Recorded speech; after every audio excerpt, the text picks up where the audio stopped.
تے کر کے منہ فرات دے بلے پئی ویر عباس نو سدے گھر آ جا اصغر نو دفن کر کے سید نے کیا مولا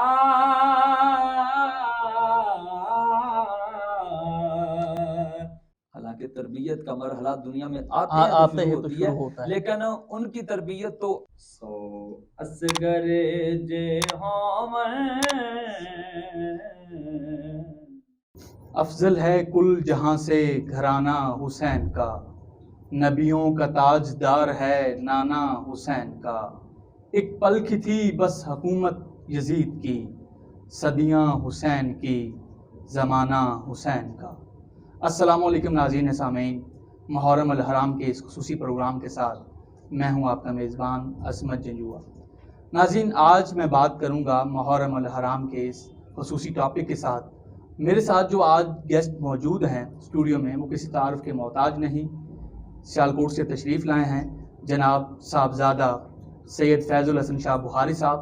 ان سے ہم بات کریں گے محرم الحرام کے اس پروگرام میں۔ السلام علیکم جناب۔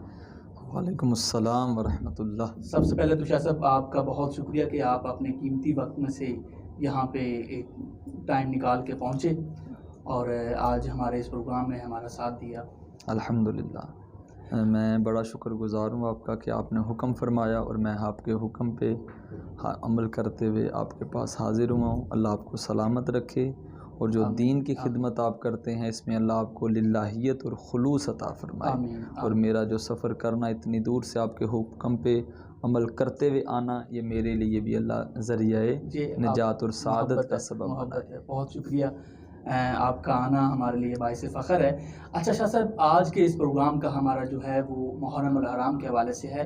ہمارے ویورز کو یہ بتائیے گا کہ محرم الحرام جو ہے مہینہ، سال کا پہلا مہینہ اسلامی سال کا، وہ ہمیں کیا سبق دیتا ہے، ہمیں کیا لیسن دیتا ہے؟ سب سے پہلے تو بات یہ ہے کہ اسلام مکمل ضابطۂ حیات ہے۔ بے شک، بے شک۔ آپ اسلامی مہینے کی بات آپ نے کری، میرے ذہن میں فوراً سے ایک بات آئی کہ آپ اسلام کا ابتدائی مہینہ دیکھیں اور اسلام کا انتہا آخری مہینہ دیکھیں کہ اس کی ابتدا بھی قربانی ہے اور اس کی انتہا بھی قربانی ہے کہ آخری مہینے میں ابراہیم نے اسماعیل کو قربان کیا، اور یہ پہلا محرم الحرام کا مہینہ جس میں امام علی مقام نے اپنے 72 تن اپنے خاندان کو اپنے نانے کے دین کے لیے قربان کیا۔ تو اسلام میں ابتدا اور انتہا یہ قربانی ہے۔ اور یہ محرم الحرام کی ایک فضیلت یہ بھی ہے، آپ کے سامنے میں رکھنا چاہوں گا کہ عموم میں بہت فضیلتیں ہیں اس کی، لیکن پہلی فضیلت جو آپ نے میرے سامنے جو سوال کیا اس سے ریلیٹڈ ہے، وہ یہ ہے کہ کسی بھی چیز کی فضیلت کو اس وقت پرکھا جاتا ہے جب اس چیز کی نسبت دیکھی جائے، یہ دیکھا جائے کہ اس چیز کو کس کی طرف منسوب کیا جا رہا ہے۔ تو ہم دیکھیں گے، حضرات سامعین ناظرین بھی یہ جانتے ہیں کہ محرم الحرام کو امام حسین کی طرف منسوب کیا جاتا ہے، اور امام حسین وہ ہستی ہیں جنہوں نے غم، پریشانیاں، دکھ، تکلیفیں سب کچھ برداشت کیا، اور برداشت صبر کا دامن نہیں چھوڑا، قرآن کا دامن نہیں چھوڑا، نماز کا دامن نہیں چھوڑا۔ اگر قرآن پڑھے تو ہمارے سر کے تاج حضور ضیاء الامت، دنیا جن کو جانتی ہے، جن کے ٹکڑوں پہ ہم پلتے ہیں، آپ یا ایتھا النفس المطمئنہ ارجعی الی ربک راضیۃ مرضیہ، اللہ نے فرمایا اپنے محبوب کو کہ اے نفس مطمئنہ لوٹ اپنے رب کی طرف، اس حال میں کہ رب تجھ سے راضی ہے اور تو رب سے راضی ہے۔ کیا بات! اب یہ بڑی مزے کی بات حضور ضیاء الامت نے آگے فرمائی، نفس مطمئنہ کی تعریف جو آپ نے فرمائی، آپ فرماتے ہیں نفس مطمئنہ کہتے کس کو ہیں؟ نفس مطمئنہ کی تعریف کیا ہے؟ نفس مطمئنہ اس بندے کو کہتے ہیں کہ جس کو دنیا کے دکھوں کی پرواہ نہیں، دنیا کی تکلیفوں کی پرواہ نہیں، دنیا کی پریشانیوں کی پرواہ نہیں، نفس مطمئنہ کو نہ دنیا کی تکلیفوں، دکھوں، پریشانیوں کی پرواہ ہے، نہ نفس مطمئنہ کو اس کے برعکس دیکھیں تو دنیا کے سکھوں کی پرواہ ہے، کیا بات، نہ دنیا سبحان کی اللہ، آرائش کی اس کو پرواہ ہے، نہ آرام دہ زندگی کی پرواہ ہے، نہ یہ تاج محل، نہ یہ کوٹھیاں، یہ گاڑیاں، یہ بنگلے، یہ جائیداد، مال و زر، اس کی کوئی پرواہ نہیں۔ حضور ضیاء الامت فرماتے ہیں کہ نفس مطمئنہ کو سکون ملتا ہے تو اللہ کی یاد میں۔ کیا بات ہے، اب یہ دیکھیں، میں آپ کو اپنے سامعین کو کربل کے میدان میں لے کے جانا چاہوں گا۔ کربلا کے اندر جب حسین جاتے ہیں، 72 تن لے کے جاتے ہیں، جب مکہ سے نکلے تو کیا ہے؟ اللہ کا قرآن پڑھ رہے ہیں۔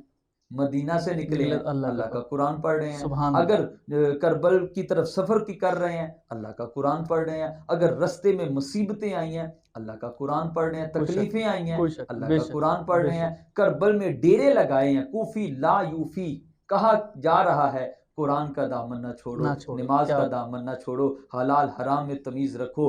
ماں سے جو سوتیلی ماں ہے نا، یزید سوتیلی ماں سے نکاح کو جائز کرتا تھا، بالکل بالکل، وہ سوتیلی بہنوں سے بھی نکاح کو جائز کہتا تھا، شراب کو حلال کہتا تھا۔ حسین کہتے تھے لا طاعۃ لمخلوق فی معصیۃ الخالق، کہ میں اس کے ہاتھ میں بیعت کر ہی نہیں سکتا کہ جو فاسق و فاجر ہے۔ بالکل بالکل، کوئی شک نہیں، اس کے ہاتھ میں بیعت ہو ہی نہیں سکتی۔ اب دیکھیں، من ضرب الخدود وشق الجیوب ودعا بدعوى الجاہلیہ، بخاری کی حدیث ہے، اللہ کے نبی نے فرمایا جس نے اپنے رخسار پیٹے، اپنا گریبان چاک کیا، ودعا بدعوى الجاہلیہ، اور جاہلوں جیسی باتیں کی، فلیس منی، وہ ہم میں سے نہیں، ہمارا اس سے تعلق نہیں، اس کا ہم سے کوئی تعلق نہیں۔ اب حسین اونو محمد قربان ہوئے، پانی بند ہو گیا، کیا کر رہے ہیں؟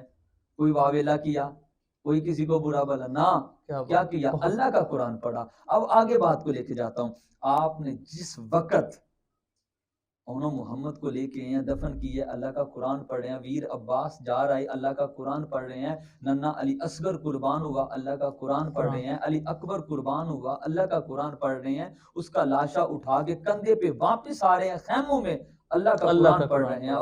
اس سے بڑی کیا دلیل دو حسین کی ذات کی کہ وہ اپنی ذات میں اتنے مطمئن ہے کہ ان کا سر نوک نیزے پہ پھر بھی اللہ کا قرآن پڑھ رہے ہیں۔ کیا بات ہے، سبحان اللہ، بہت خوبصورت بات کی شاہ صاحب آپ نے۔ اچھا شاہ صاحب جی، آپ نے بہت ہی خوبصورت باتیں ہمیں بتائی ہمارے ویورز کو، لیکن حسین علیہ السلام کی اگر ہم حسن و حسین علیہ السلام کی ہم اگر تربیت پہ جائیں تو تربیت کا خلاصہ ذرا بیان کریں ہمارے ویورز کے لیے کہ ان کی تربیت جو ہے وہ کس طرح سے شروع ہوئی، تو اس پہ آپ کیا روشنی ڈالیں گے؟ اب دیکھیں، تربیت امام علی مقام کی، وہ دنیا میں آئے نہیں تھے اور ان کی تربیت شروع ہو گئی تھی۔ حالانکہ تربیت کا مرحلہ دنیا میں آتے ہیں تو شروع ہوتا ہے، لیکن ان کی تربیت تو ظاہر ہے دنیا میں آئے ہیں تو شروع ہوئی ہے، لیکن اللہ کے نبی نے حسین کے آنے سے پہلے لوگوں کی تربیت فرمائی۔ وہ کیسے؟ حضرت ام فضل، حضرت عباس کی بیوی کریمہ آقا کی بارگاہ میں حاضر ہوئی، رأیت منکرا فی اللیلہ، میں نے خواب دیکھی ہے، بہت خطرناک خواب دیکھی ہے، رأیت کانت قطعۃ من جسدک قطعت ووضعت فی حجری، کہ آپ کے جسم کا ٹکڑا ایک کٹ کے میری گود میں گرائے۔ اللہ کے نبی نے کیا حکم فرمایا؟ رأیت خیرا، آپ پریشان نہ ہو، آپ نے جو دیکھا ہے بہترین دیکھا ہے۔ عرض کی یا رسول اللہ پھر اس کی تعبیر کیا ہے؟ اللہ کے نبی نے پیاری زبان سے فرمایا تلد فاطمہ تو انشاء اللہ غلاما، ایک دن آئے گا میرے جگر کا ٹکڑا فاطمہ کو اللہ ایک بیٹا دے گا جس کا نام حسین ہوگا۔ حضرت ام فضل نے عرض کی یا رسول اللہ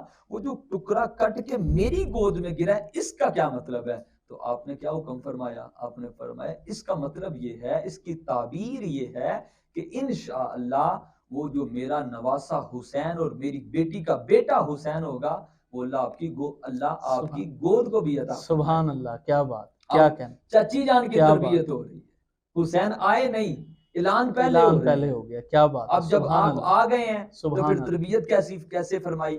مولا علی ساتھ ہیں، بازو پکڑا ہوا ہے، گھر گئے ہیں، دروازہ ناک کیا ہے اور دیکھا حضرت میں فضل نے اٹھایا ہے اور ایسے مسکرا کے فرمایا کہ چچی جان میں نے جو آپ کو کہا تھا وہ بات پوری ہوئی ہے کہ نہیں؟ عرض کی یا رسول اللہ بات تو پوری ہو گئی ہے۔ جب اتنی بات ہوئی، اب دیکھیں آگے مدے کی بات سنیے گا تربیت کے حوالے سے۔ مولا علی کو خطاب فرمایا علی میرے بیٹے کو گڑتی دی ہے, گٹی جس کو کہا جاتا ہے, گٹی دی ہے. عرض کیا یا رسول اللہ, بڑا پیارا مولا علی کا جواب سنیے گا. عرض کی یا رسول اللہ, جب علی کو آپ کے علاوہ کسی نے گھٹی نہیں دی تو اتنی جرت کس میں ہے کہ علی کے بیٹے کو آپ کے علاوہ گھٹی دے. کیا بات, کیا اللہ کے نبی نے وہ زبان حسین کے لبوں میں رکھی, وہ زبان جس کی شان میں اللہ نے قرآن نازل فرمایا وما ينطق عن الهوى ان هو الا وحی یوحى.